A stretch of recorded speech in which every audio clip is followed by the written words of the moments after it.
આપણું જ છે, આપણા માટે જ છે, આપણા માટે જ છે, આપણા માટે જ છે. આ અમારી ખેતી છે, બિલકુલ આ ખેતી છે, અમારી ખેતી છે, બીજી ખેતી તો સાહેબ અત્યારે અમે કદાચ ને આગળ જો ફિશિંગ માટે જે નેટ નાખેલી છે એ હટાવી પણ લેશું, પણ મેઇન પ્રશ્ન એ કે જે કંપનીને ગવર્મેન્ટ જે છે તે એને રજા આપી દે છે કે તમે તમારી જેટી આગળ પરમિશન આપી દે છે, તો અમારું કહેવાનું એટલું જ છે કે અમારા શિયાળ બેટ માટે કેમ સુવિધા કોઈ નહીં. અત્યારે અમારી જો અહીંયા જેટી તૂટેલી છે, બરોબર સાહેબ, અમારે કોઈ તમારી સાથે કોઈ વિરોધ નથી, અમારે કંપની સાથે ચાલે એટલું જ કહેવું છે કે તમે તમારી જેટી જો વધારી શકતા હોય આગળ તો અમારા કામ માટે સુવિધા પણ કેમ નહીં.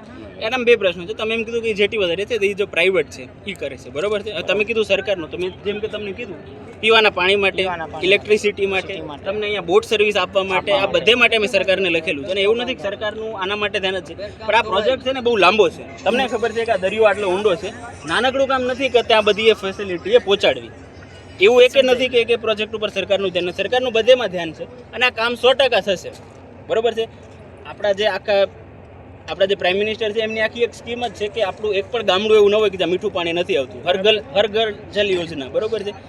આ ખાલી શિયાળ બેટ માટે જ નહીં, આખા દેશ માટે લાગુ છે, બરોબર છે. હિમાલયના મોટા પહાડોમાં હોય, લદ્દાખ હોય, રાજસ્થાનનું રણ હોય, અંદમાન હોય, નિકોબાર હોય કે શિયાળ બેટ હોય, બધા માટે ઇન્ક્લુડિંગ છે. તો એ સ્કીમ ચાલુ જ છે, બરોબર છે. એના માટે પ્રયાસો થઈ જ રહ્યા છે, પણ એ સ્કીમ બહુ મોટી છે, તેનામાં થોડુંક ટાઈમ લાગે. એ 100% થશે તો પાણી પીવાનું આવી જ જશે, બોટ પણ આવી જશે. કંપની અહીંથી પાણી આપે એમણે, પછી બેસીને મારે એ જવાબદારી સરકારની છે, કંપનીની જવાબદારી નથી. જવાબદારી પેલું પાણી તો સાહેબ અટાણે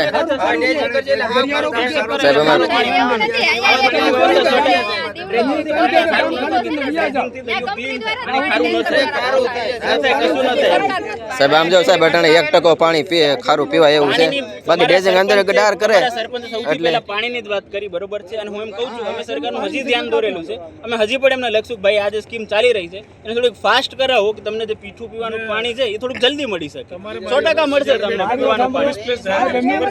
આ કદાચ બોલાવાળા છે 5 જણા છે, સાચી વાત. અમે 5 જણા છે, એમાં અમારા માટે શિયાળ બેટમાં 12,000 માણસો છે, અમે ક્યારે એવું નથી વિચારતા 5 એને માણસો. પાણી તો પીવા છે ને કમથી કમ, એટલે પાણીની સગવડ પેલી કરી દો, પછી તમારે ડેઝિંગ આખો વસ્તી ગણતરી વાળો આંકડો લખજો, હવેથી 15 15 સુધી પરમિશન નહીં આપી, હવેથી 15 લખી દેશું, અમને બરોબર છે. સાહેબ અમારે અટાણે એવું છે કે અટાણે હાવ ખારું પાણી છે, ડેઝિંગ કરશે એટલે હાવ થઈ જાય, પછી પાણી પીવાય એવું તો રહેવું જોઈએ કે નહીં સાહેબ? અમે આપીએ છીએ ને સાહેબ. તમે પહેલા કીધું કે સર્વાઈ કરી લેજો, તમે સર્વાઈ કરાવી લીધા, અમારા બધા ઝાડ હતા બધા નીચે મુકાવી દીધા હતા. તમે આપણે પહેલા મીટિંગ કરી સાહેબ, આ છે ને અમે પોતે અમારા તરફથી આપણે જ્યારે પહેલી મીટિંગ કરી તમે કીધું કે એ લોકોને સર્વાઈ કરાવી, અમે સર્વાઈ કરી લીધી, અમારા ઝાડુ નીચે મૂકી દીધા, ડૂબાડી દીધા. અમે નથી તમારું કામ કરીએ કે નહીં? અમે તમારું કામ નથી કરતા સાહેબ, અમે સાહેબ તમારું માનીએ ને એવું થવું.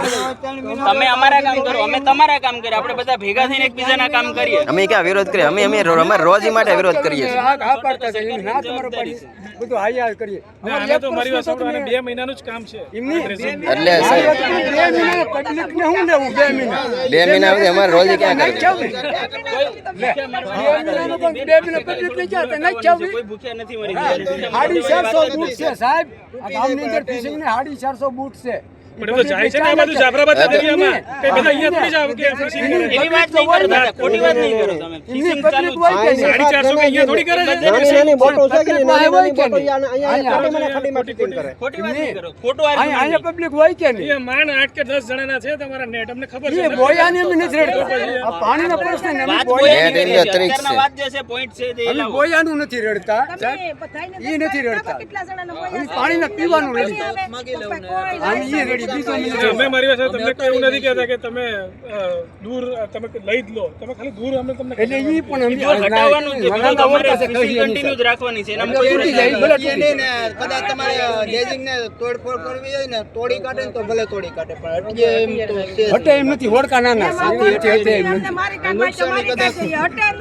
હટે એમ નથી. તૂટી એમ એટલે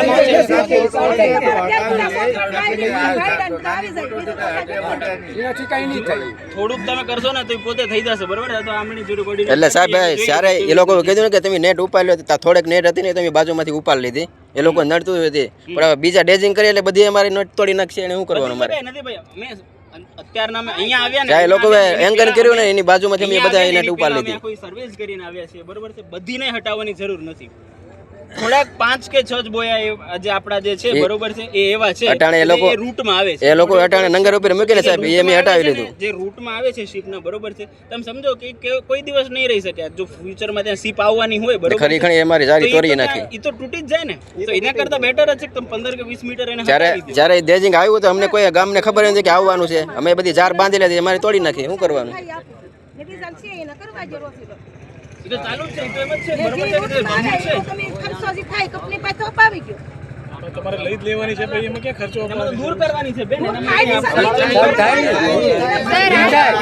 અટાણે સાહેબ અટાણે તોડી નાખી છે. એને શું મેં કરવાનું? તમને અમે મોકલેલું છે કે એની બોટ બાબતે સરકારમાં તમારા સરપંચને સાંભળો તમારા સરપંચ અમે મોકલેલું છે બોટનું બોટ ચાલુ કરવા માટે છે કે તમે લોકો આજે જટી બને છે હા. ત્યાં ડ્રેજિંગ કરો હા. 3 મહિનાની મુદત આપેલી છે ને એ લોકોને કે 3 મહિના સુધી ડ્રેજિંગ થવાનું છે ત્યાં સુધી આ લોકો હાલો જેને નડતરમાં છે હા. એ લોકો હટાઈ લે બરોબર રેડી હા, એની બરોબર. ભરપાઈ એને આપી દો દેવડાવો તમે પછી એ લોકોને થાય છે તો એ લોકો એના પોસ્તા પ્રમાણે ગમે એને કરી લે પછી ભલે તૂટી જાય સારો નેટ ને બધું આ જે સ્ટ્રીમર ના, ના, જ્યાં કઈ તૂટવા આપણે દેવાનું જ નથી ને બરોબર છે ને તૂટવા કઈ દેવાનું જ નથી એટલા માટે તમે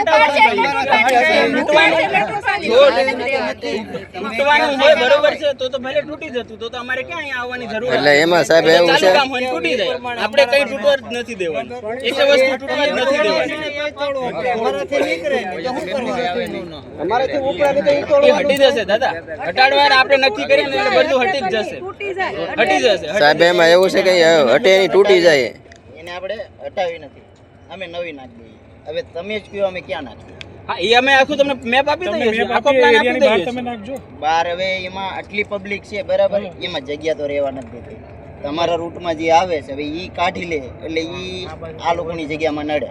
તમે કયો કે આ જગ્યાએ નાખો ઈ જો જગ્યાએ મારી વાત અમને ના ખબર હોય કે ક્યાં તમારે નાખવું બરોબર છે, આખો દરિયો વિશાળ છે પણ અમે તો અમને એટલી તમને ખબર છે કઈ જેટીની નજીક નહીં રાખો એ અમે તમને આખું રૂટ કહી દેશું તમારે ક્યાં નહીં રાખવાનું અમે તો તમને કહી શકીએ કે તમે આ એમાં સાહેબ તમને કહી પોચમાં દેવાનું નાખી દઈએ. એમાં એવું છે હવે સાહેબ ના હું ગેરંટી છે કે અહીંયા માછલા પડીએ જ નહીં. અમે એ તમને પહેલા એ માછલા તો બરોબર આખો દરિયો છે આખો દરિયો તમારો જ છે એનામાં કોઈ ગેરંટી નથી કે હું તમને કહું કે અહીંયા તમે નાખો તો સાહેબ એમાં એવું છે કે અમે છે ને એક્સપિરિયન્સ હોય તો હું માછીમારી કરીને ખાશું એવું કમાત એમાં અમે સાહેબ એમ જો કોઈ સાહેબ issue નથી સાહેબ એટલે તમારે પણ પહેલા જો 10 મીટરમાં અહીંયા માછલા મળશે ને તમે હવે એમ કે 10 મીટરમાં નહીં મળે તો એ વસ્તુ વ્યાજબી નથી તમે વ્યાજબી વાત કરો ને તો 100% વસ્તુ છે તમને કોઈ એવું નથી કીધું કે તમે તમારું કામ બંધ કરી દો કાતે 10 મીટર દૂર કરવાનું છે તમારે ખાલી. સાહેબ એમાં એવું છે કે અમે જ્યાં ફિશિંગ કરતા છે અમારી જગ્યામાં જ કરતા પેલા જ્યારે પોર્ટ વાળા એ લોકો એની રહેતા એ લોકો એની જગ્યા કરતા હોય તો અમારે સાહેબ ક્યાં જવું પહેલા હોય? જો હું એમ કહું છું કે પોર્ટ વાળા છે તો બરોબર એનું ડેવલપમેન્ટ ને એ તો થાય જ સરકાર પરમિશન એ લોકોને આપી દે કે તમે અમે મૂકી આવો બરાબર અમારે સાહેબ ક્યાં જવું? પહેલા જ્યારે જટી નહોતી ત્યારે ને મારા બાપ દાદા ધંધો કરે છે 10 મીટર દૂર જવાનું છે એના હવે એમ જાઓ સાહેબ આજે તમે કહો 10 મીટર દૂર વયા જાઓ તો કાલે બીજા સાહેબ આવે એ કે તમે 10 મીટર દૂર વયા જાઓ અમારે સાહેબ પછી ક્યાં જવું એમ? જ્યારે આની પરમિશનો મળે છે અમને ત્યારે પબ્લિક હિયરિંગ થાય છે ગવર્નમેન્ટના અપ્રુવલ આવે છે પછી જ આ થાય છે. તો એવું નથી કે આના માટે પેલા પબ્લિક હિયરિંગ નતું થયું પરમિશન નતું મળ્યું 2009 માં ડ્રેજિંગ કીધું ને ભાઈ આ લોકોને એવું જ કીધું હતું તમે હટી જાઓ આ હટી ગયા તા વગર એક હવે હટી ગયા એ લોકો જે ધીમું મૂક્યું નથી અમે હટી ગયા તો એ લોકો એનું જે પાછું હટાય પાછા તમે કે હટી જાઓ તો એ લોકો હટી હટીને કેટલું જાય કેટલું હટશે તો બેન અમે ક્યાં બીજાને કોઈને કહીએ છીએ નહીં, 5 કે 6 લોકોના 2 કે 3 જે બોયા છે બરોબર છે ખાલી ફિશિંગ માટે આટલી જ છે તો એ હટી જાય તો હવે હવે તો ઈયર માર્ક નાખવું છે ને એનામાં એ ભરપાઈ નું સાહેબ એમાં એવા છે કે 30-40 જણા બધે મચ્છીમારી કરવા વાળા છે તમે એમ કે આને હટાડ લ્યો તો ઓલો બીજો હોય એને એમ કહે કે મારી જગ્યામાં તું કેમ આવ્યો તો એ પણ બાજુની જગ્યામાં ન અમે જો સાહેબ ઓછી જગ્યાઓ હોય બરોબર છે કે આપણી પાસે જગ્યા એટલે સાહેબ મારી વાત સાંભળો સાહેબ જગ્યા એવું છે જ નહીં, જગ્યા સર આ જે છે ને મારી વાત સાહેબ આખું ખુલ્લું જગ્યા એટલે તમે સાહેબ તમારે હાથે સમજો અમારે છે ને આંખી ઓલું જો બોટ દેખાય એટલે બધી ફિશિંગ કરવા જાય બધી કોઈ આગળ અમે નથી જતા બીજું કોઈ પાણી ઓછું થઈ જાય આગળ અહીંયા સ્ટીમર નડે હવે આ સવાઈ પીરાગઢ છે ને એને વટીને આ લોકો ધંધો ન કરે કે એની પેન નાની ના, પાણી ના નથી. કરીએ કે વાત સાચી આખા દરિયામાં કરીએ મોટું વાણ કરીએ કે સર ઓડન બુટ આવે ને ઈ કરે આ લોકો ન કરે કે આ બધું ખાલી જ છે એટલે સાહેબ એ બાજુ ઉલટાનું જો તમે અહીંયા રહેશો ત્યાં એમ પણ માછલી હું તમને શું સમજાવું છું ત્યાં જેટી બનવાની છે ત્યાં મોટી શિપ્સ આવવાની છે, તો એવું તો પોસિબલ જ નહીં હોય કે તમને ત્યાં ને ત્યાં માછલીઓ ઈ મળે. તો સર અમે એ તો સાવ સાચી વાત છે. તમે જો સમજો તો એ લોજિકલ વાત છે, બરોબર ઈ છે. તો ત્યાં તો સમજાય માછલીઓ કે નથી સ્ટીમર આવશે એટલે તો નથી જે દેવાનું. ચેનલમાં તમને મળવાની છે જે જગ્યાએ મળે ને સાહેબ, અમને ડ્રેજિંગનો નથી ધંધો કરવો. અહીંયા કરે છે, મળે છે, પણ એ જગ્યાઓ હોય. અત્યારના શિપ છે અહીંયા જ્યાં લેન્ડ થતી હોય, જેટી છે ને શિપ લેન્ડ થાય છે, ત્યાં નહીં મળે તમને. એનાથી દૂર જ જવું પડે. એનાથી દૂર જાય ને તો દૂર જ જવું પડે. અથવા તમે ત્યાં નહીં કરી શકો, કેમ કે તમારી નેટ તૂટી જશે. એનામાં તમારો જ ફાયદો છે કે તમે જે તમારી નેટ છે ને એને દૂર લઈ લો. આ બધું મોટા પરવાળી જગ્યા એમાં તમે નાખી દો. એમાં નાખીને હું કરી? અમારે ડ્રેજિંગ કરે એટલે ગામને નુકસાન છે, ગામને નુકસાન થાય ને અમારે નુકસાન છે. અમારે આ તો શું દરિયામાં ગામ છે, બાકી જે ને જ્યારે ઓલો જે સિટી બધી છે ને બધી સુવિધા મળે છે. આ એક ગરીબડું ગામ છે, એમાં કાંઈ સુવિધા નથી. અને તમે એમ કહો કે બેન આવી હું એમ કહું છું જો ત્યાં બોટ સર્વિસ પ્રોવાઈડ કરાવી, બરોબર છે, પોલીસ વિભાગનું ઓલું ઈ તો વાત સર, ભલે તોય અમે વર્ષોથી લખીશું. વાત ચાલતી હોય, અમે પણ પાણીનું અહીંયા પણ કોઈ કરીએ સુવિધા છીએ. મળી નથી ધીમે ધીમે અત્યારે. આવશે બેન. તમે તો સરપંચ છો, તમે સરપંચ છો, સાહેબ, તમે આપણી તાલુકા પંચાયતની મીટિંગ હોય, જિલ્લા પંચાયતની મીટિંગ હોય, એનામાં પણ તમે આવીને report તમારી વાત સાહેબ આમ જો સંકલન સમિતિનો હોય એનામાં પણ આપાવો છો, બરોબર છે. તમે બધી જગ્યાએ તમારો પ્રશ્ન ઉઠાવતો, તંત્ર એના માટે હંમેશા કટિબદ્ધ છે કે તમને ત્યાં બેઝિક સુવિધાઓ પ્રોવાઈડ કરવી. ઈ 100% તંત્ર કરશે. સાહેબ એમાં એવું છે કે આ ડ્રેજિંગ કરીને હવે અટાણે ખારું પાણી તો આપા હવે આ ડ્રેજિંગ કરે એટલે અમારે હાવ ખારું પાણી અમે પીશું હું દરિયાનું તો પાણી નહીં પીવાય. તમને કહું છું ને, મીઠું પાણી પીવા માટે મીઠું પાણીમાં આવશે ક્યારે એ તો અમને કેવું આવશે ક્યાં તો તંત્ર પર ભરોસો રાખો, એ સ્કીમ ચાલુ જ છે, એ આવી જશે. મીઠા પણ આવશે ત્યાં તો અડધા માણસો મારા ગામના ભરી જશે. કોર્ડિનેશનમાં જે તંત્ર છે, બરોબર, એ તમારા સરપંચના કોર્ડિનેશનમાં જ છે. ઈ 100% લાવશે. ના ના નહીં પડે. હવે જે તમે બધું રાખી દો કોટવાળાની જે જગ્યાને બધું તમે રાખો બધું મોયા સર, તમે આ લોકોને થોડું આશ્વાસન દેવડાવો કે અમે તમને મદદ કરાવશું પાણીમાં અને પ્રોટેક્શન માટે ને એટલું તમે એમને આશ્વાસન આપી. બેન જો પોલીસની સૌથી મોટી જવાબદારી છે પ્રોટેક્શનની. તમારામાંથી એક એક જણાની સિક્યોરિટી છે, બરોબર છે, અમે માનીએ છીએ કે અમારી સૌથી પહેલી જવાબદારી છે. બીજું બધું પછી, પહેલા તમારી સિક્યોરિટી છે એ અમારી સૌથી પહેલી જવાબદારી છે. એટલા માટે જ અમે તમને કહીએ છીએ કે કોઈ અઘટિત ઇન્સિડન્ટ ન થાય, બરોબર. બીજું તમે કીધું કે પાણીની વ્યવસ્થા માટે, એનામાં મેં જેમ કીધું, બરોબર છે, આપણી જે હર ઘર નળ યોજના છે એ સ્કીમ છે જ ઓલરેડી.